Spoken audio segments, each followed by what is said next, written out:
Hi guys, Tim here with Lift Tech Construction Training. As we say, if you're not training, you're not gaining. Let's get started.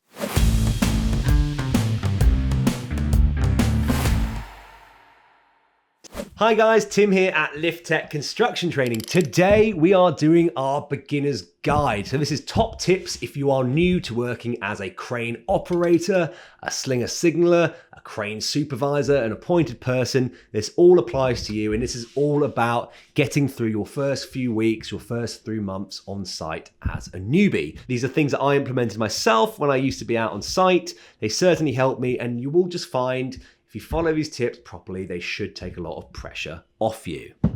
Okay, number one, this is really simple.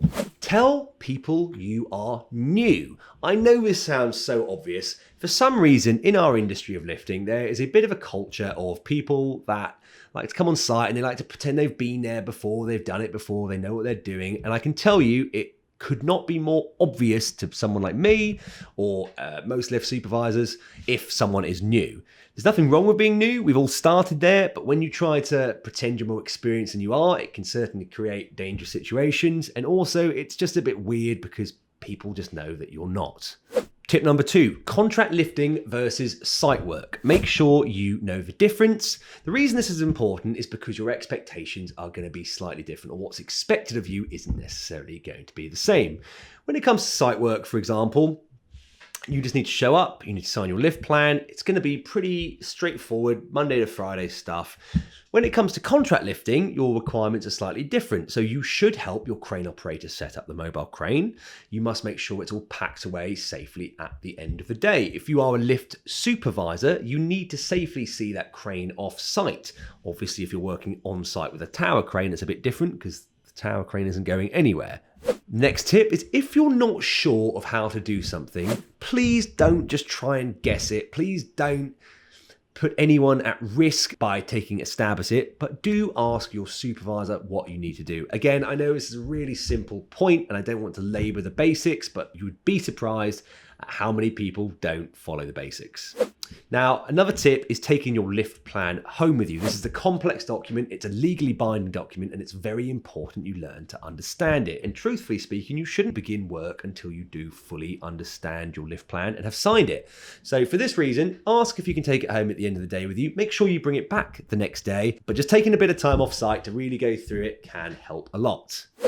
Now, a really important tip is to never work without your lift supervisor on site. This isn't so much a tip as an actual legal requirement. British standards requires all lifting operations to have a qualified crane supervisor present. This is really, really important, especially if you're new and you don't know fully what you're doing.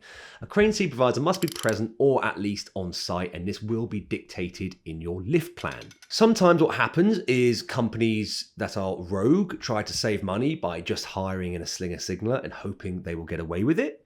Sometimes companies don't know that you need to have both present as well. As a slinger signaller, it's important that you do realize your responsibilities, and your lift plan will dictate you must have a crane supervisor present. Never let other trades tell you how to sling a load. Now, this is a bit of a strange one.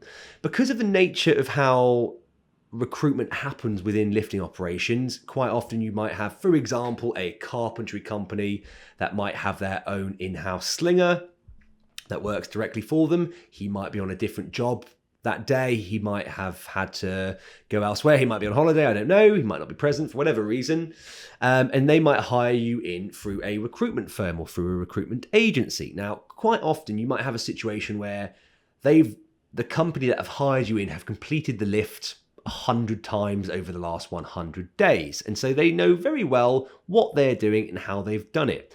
However, as a slinger signaller or crane supervisor, it is still your responsibility to carry out the lift according to your lift plan. It can be really easy to give into pressure from other trades, and most of the time they are there, they're just trying to help you, but you do need to make sure you are carrying out all lifts according to the lift plan that you've signed. Guys, this has been top tips for beginning in lifting operations. If you do have any questions, let me know in the comments. I will try and answer them for you. Have a great day and thank you for watching.